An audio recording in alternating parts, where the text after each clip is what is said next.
الحمد لله رب العالمين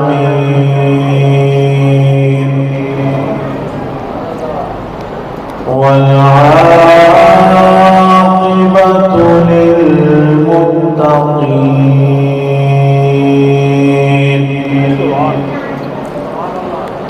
والصلاة والسلام على أشرف الأنبياء وسيد المرسلين رحمة للعالمين راحة العاشقين وعلى آله وأصحابه أجمعين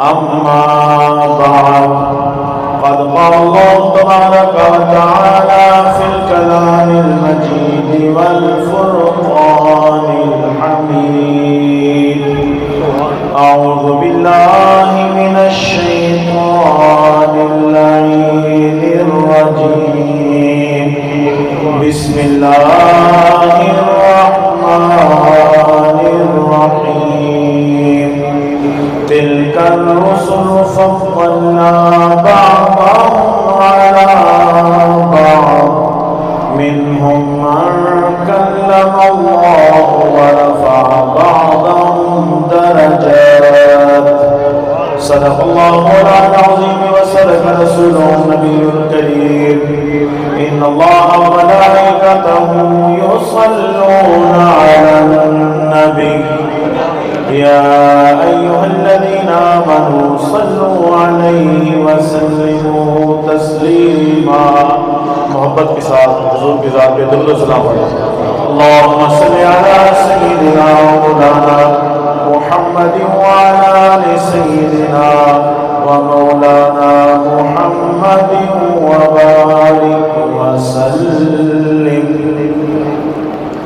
حضرت چلے معراج تو بلغ العلا بکمالہ اندھیرا تھا اجلا ہوا کشف الدجا بجمالہ خلق عظیم کا وہ پیکر بنا حسنت جمیع خصالہ اور خود خدا نے کہا صلو علیہ وآلہ وأحسن منك لم تلقت عيني وأجمل منك لم تلد النساء خلقت مبرأ من كل عيب كأنك قد خلقت كما تشاء فإنه شمس فضل هم كواكبها يظهرن أنوارها للناس في ظلم اللهم صل وسلم وبارك دائما أبدا على حبيبك خير الخلق كلهم میرے نہایت ہی لائق صد احترام اس محفل کی روح رواں میرے انتہائی مہربان محترم جناب محمد رفیق نگینہ صاحب اور میرے قبلہ استاد صاحب کے صاحبزادے فاضل نوجوان حضرت علامہ مولانا محمد شعیب قادری صاحب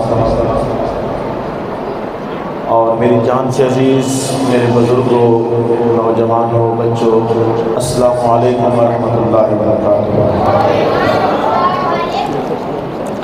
اور ماشاءاللہ ہمارے ساتھ ہی جلوہ گر ہیں ہمارے بزرگ جناب شیخ محمد اسلم صاحب، اللہ پاک ان کا سایہ سلامت رکھے۔ میری خوش نصیبی ہے کہ میں اس ہستی کے ساتھ بیٹھ کے آپ کے سامنے گفتگو کر رہا ہوں بلا مبالغہ جو ہستی میرے لیے محسن بھی ہیں اور میرے مربی بھی ہیں، ان کی بہترین رہنمائی سے آج الحمدللہ میں اس مقام تک پہنچا ہوں۔ دعا ہے اللہ پاک ان کا سایہ عاطفہ صحت اور عافیت کے ساتھ دراز فرمائے اور ہم سب کو ان سے زیادہ فیض یاب فرمائے۔ میری مراد محسن اہل سنت حضرت علامہ مولانا قبلہ نور احمد سیال سعیدی صاحب دامت برکاتہ العالیہ، دعا فرمائیں اللہ پاک ان کی زندگی میں برکت عطا فرمائے۔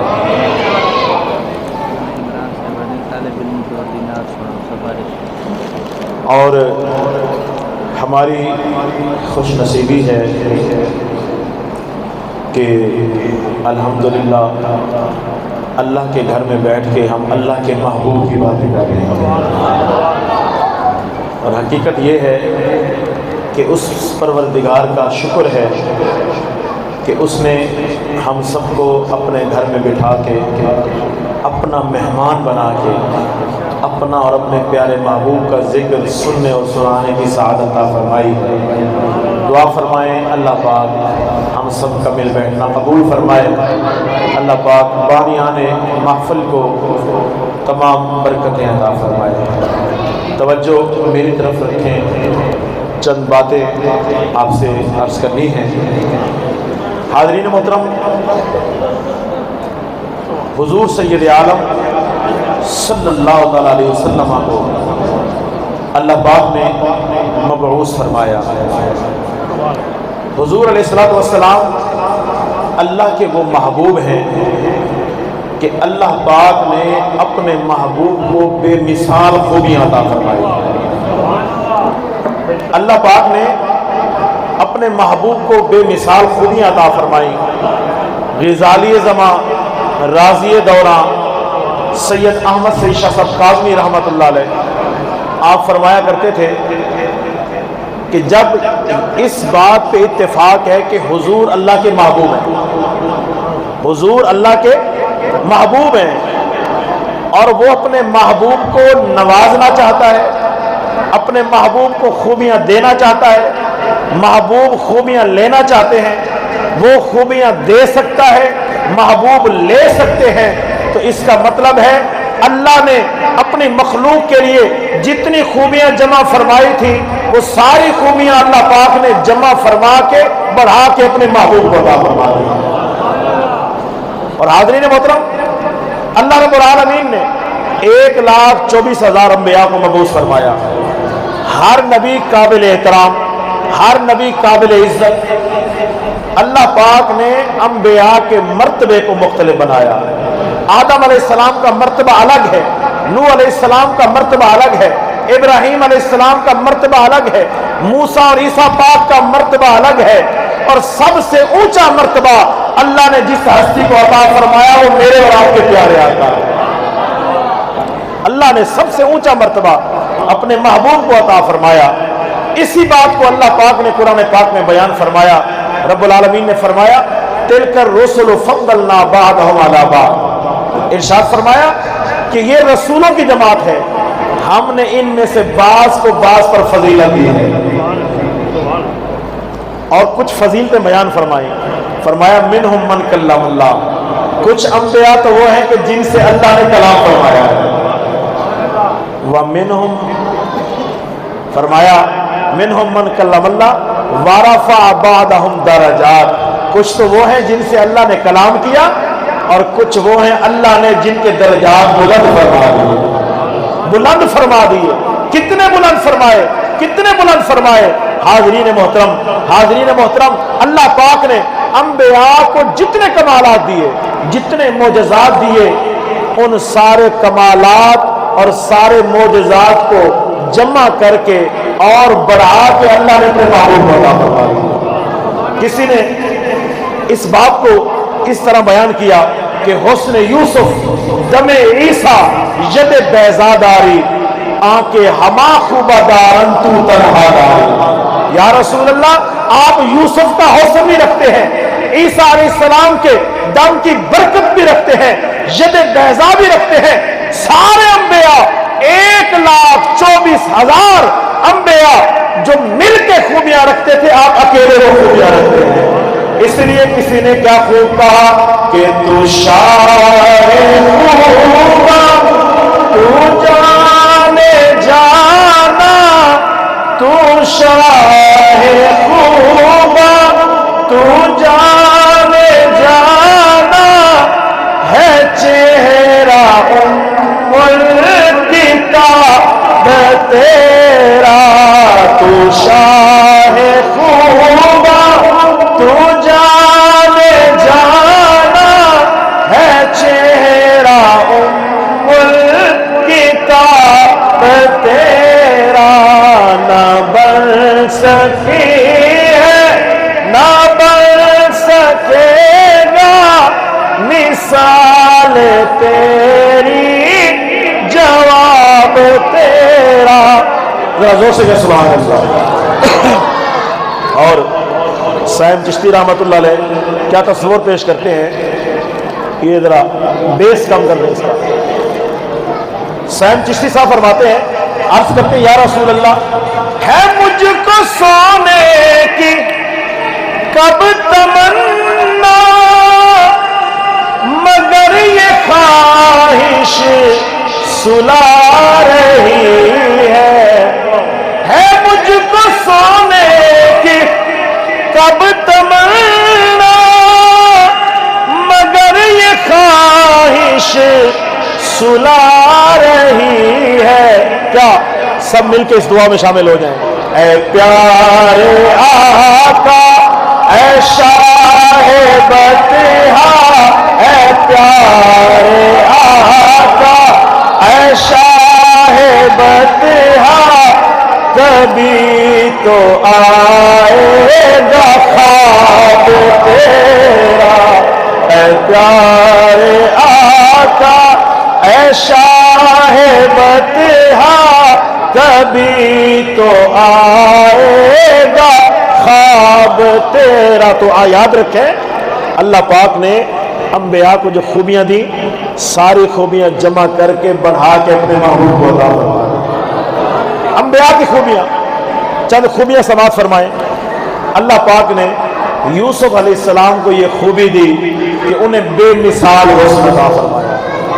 یوسف علیہ السلام کا حسن بے مثال، ان کو اللہ پاک نے یہ خوبی عطا فرمائی۔ لیکن حاضرین محترم، اللہ پاک نے جب یہ خوبی اپنے محبوب کو عطا فرمائی تو یوسف علیہ السلام تو خود خوبصورت ہیں، اللہ کے محبوب وہ ہیں جو خود بھی خوبصورت ہے، جس کو ہاتھ لگا دے اسے بھی خوبصورت بنا دیتے ہیں، جس سے ہاتھ لگا دے اسے بھی خوبصورت بنا دیتے ہیں۔ مولانا روم رحمۃ اللہ علیہ نے مثنوی شریف میں ایک باب باندھا ہے جس میں انہوں نے فرمایا ہے کہ اللہ پاک نے اپنے محبوب کو بعض تکوینی اختیارات دیے ہیں، بعض تکوینی اختیارات دیے ہیں۔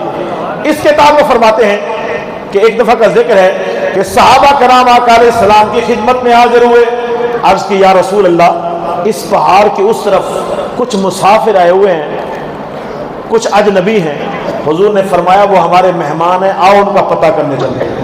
حضور علیہ السلام صحابہ کے ساتھ تشریف لے گئے، ان مہمانوں کی خیریت دریافت کی۔ آقا علیہ السلام نے ان سے پوچھا کوئی ضرورت ہو تو ہمیں بتائیں۔ تو ان مسافروں نے عرض کی کہ باقی تو ہمارے پاس سب کچھ ہے لیکن پانی کی بڑی کمی ہے۔ اب میرے آقا کی نگاہ کا کمال دیکھیں، لوگ کہتے ہیں کہ دیوار کے پیچھے نہیں دیکھ سکتے، میرے آقا کی نگاہ کا کمال دیکھیں۔ جب مسافروں نے کہا پانی کی ضرورت ہے، حضور نے وہیں بیٹھے صحابہ کو فرمایا کہ مدینہ کی فلاں گلی میں اس وقت ایک حبشی غلام اپنے خچر پہ پانی کے بڑے بڑے مشکیزیں بھر کے لے جا رہے ہیں، اس کو ادھر لے آؤ، اس کو ادھر لے آؤ۔ صحابہ کرام اس خچر کو حبشی سمیت لے آئے اور مسافروں کو حضور نے فرمایا کہ اپنی ضرورت کے مطابق پانی بھر لو اور پی بھی لو۔ ان مسافروں نے پانی بھر بھی لیا، پی بھی لیا، مسافر مطمئن ہو گئے اور وہ حبشی غلام تھوڑا اداس ہو گیا، پریشان ہو گیا۔ حضور نے فرمایا تو بھی پریشان ہے؟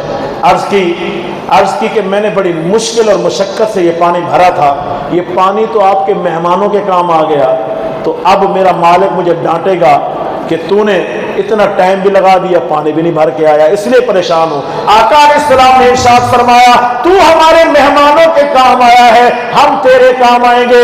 صحابہ کرام فرماتے ہیں آقا علیہ السلام نے اپنے ید اللہ والے ہاتھ اس کے خالی مشکیزوں میں رکھے تو اللہ پاک نے آپ کی انگلیوں سے پانی کے چشمے جاری فرما دیے، اللہ پاک نے پانی کے چشمے جاری فرما دیے۔ تھوڑی دیر پہلے وہ مشکیزیں جو خالی نظر آ رہے تھے، حضور کے ہاتھ مبارک سے جو پانی نکلا دوبارہ بھر گئے۔ جو بات میں آپ کو سنانا چاہتا تھا وہ غور فرمائیں، جب اس حبشی غلام نے دیکھا نا کہ اتنا کمال، تو اس نے عرض کی حضور میری ایک اور بھی مشکل ہے، وہ بھی حل فرما دیں۔ آقا علیہ السلام نے فرمایا کیا؟ عرض کی یا رسول اللہ یا حبیب اللہ رنگ کا کالا ہو، ہر کوئی نفرت کی نگاہ سے دیکھتا ہے، یا رسول اللہ مہربانی فرمائے میرا رنگ تو گورا کر دیں، مجھے خوبصورت تو بنا دیں، خوبصورت کر دیں۔ اب میں آپ سے پوچھتا ہوں کسی کو کالا بنانا گورا بنانا کس کا کام ہے؟ اللہ کا کام ہے۔ اور یہ بھی کون ہے؟ اللہ کے محبوب ہیں، دو جہاں کے آقا ہیں، اللہ کے محبوب ہیں، ان کے خالی ہاتھ میں دو جہاں کی نعمتیں ہیں، ان کے خالی ہاتھ اللہ نے اپنی نعمتوں اور اپنے خزانوں کی چابیاں محبوب کو دے دی ہیں۔ تو اس لیے اس نے عرض کی یا رسول اللہ رنگ کا کالا ہو، میرا رنگ گورا کر دیں، مجھے خوبصورت بنا دیں۔ تو اب حضور نے یہ نہیں فرمایا کہ جاؤ اللہ سے مانگو، نہیں، حضور نے کیا کیا؟ رومی رحمت اللہ علیہ لکھتے ہیں کہ آقا علیہ السلام نے فرمایا آ تیرا یہ کام بھی کر دیتے ہیں۔ حضور سید عالم صلی اللہ علیہ وسلم نے کیا کیا؟ صحابہ فرماتے ہیں کہ ہم حیرت سے دیکھ رہے ہیں، آقا علیہ السلام نے اپنا ہاتھ مبارک اس کے چہرے پہ پھیرا تو اللہ پاک نے وہ چہرہ جو پہلے کالا تھا اب حضور کے ہاتھ کی برکت سے اسے چودھویں کا چاند بنا دیا، اسے چودھویں کا چاند بنا دیا۔ اسی طرح کی ایک روایت میں آتا ہے کہ آقا علیہ السلام نے اس کو بٹھا کے اپنی چادر مبارک اس کے اوپر ڈالی، جب چادر ہٹائی تو اس کا چہرہ جو تھوڑی دیر پہلے تھا اب چودھویں کا چاند ہو گیا۔ حاضرین محترم اس لیے ہم کہتے ہیں کہ تو شاہ خوبا تو جانے جانا ہے چہرہ کتاب تیرا نہ بن سکی ہے نہ بن سکے گا مثال تیری جواب۔ اب بتائیں میرے آقا جیسا کوئی ہو سکتا ہے کہ حضور خود تو خوبصورت ہے، جس کو ہاتھ لگا دیں اسے بھی خوبصورت بنا دیتے ہیں، اس سے بھی پیارا بنا دیتے ہیں۔ تو جو خوبیاں اللہ پاک نے باقی انبیاء کو دی تھی وہ جمع فرما کے بڑھا کے اپنے محبوب کو عطا فرما دے۔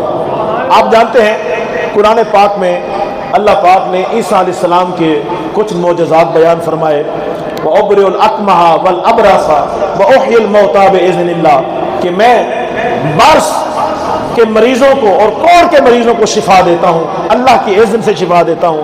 یعنی عیسیٰ علیہ السلام کا یہ کمال تھا کہ عیسیٰ علیہ السلام کے پاس کوئی لا علاج مریض آتا تو آپ ہاتھ پھیرتے اس کو شفا مل جاتی، ہاتھ پھیرتے اس کو شفا مل جاتی۔ اللہ پاک نے جب یہ کمال اپنے محبوب کو عطا فرمایا تو حد فرما دی۔ احادیث میں آتا ہے حضور کے ایک صحابی تھے، اس کو بھی مولانا روم نے اپنے حکایات میں بھی نقل فرمایا، ایک صحابی تھے دیہات میں رہتے تھے، ان کو کوڑ کی بیماری لگ گئی، جسم ان کا گل گیا، جسم میں کیڑے پڑ گئے۔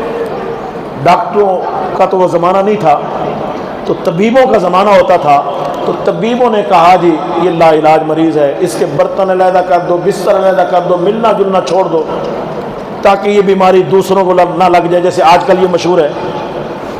تو جب اس کے برتن علیحدہ گھر والوں نے ملنا جلنا چھوڑ دیا تو اس صحابی نے سوچا کہ میں لا علاج تو ہو گیا ہوں، دنیا سے چلا تو جاؤں گا، مرنا تو ویسے ہی ہے، کیوں نہ محبوب کے قدموں میں جا کے مروں، کیوں نہ حضور کی بارگاہ میں جاؤں۔ وہاں سے وہ چلے